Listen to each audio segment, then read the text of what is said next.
আমাকে যে জায়গায় নিয়ে যাওয়া হয়েছে তো সেটা আমার কল্পনার বাইরে। উত্তরবঙ্গ তার প্রাপ্য থেকে বঞ্চিত হয়েছে।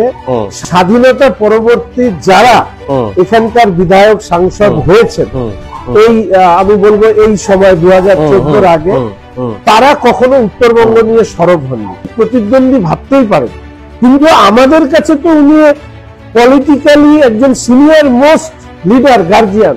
অশোকদার পরে তো উনি হচ্ছে রাজনৈতিক কারণে আমরা ভিন্ন ভিন্ন মেরুতে অবস্থান করছি।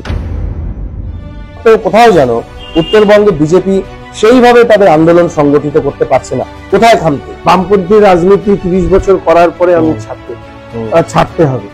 তার ব্যক্তিগত অভিমান, দুঃখ, যন্ত্রণা, পার্টির নীতিগত অবস্থানের পরিবর্তন আমাকে বাধ্য করেছিল।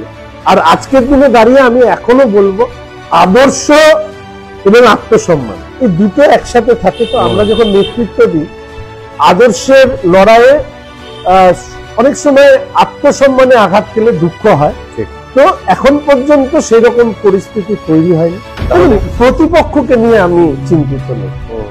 উনি শহরের মেয়র সাহেব, উনি আমাদের সিনিয়র লিডার।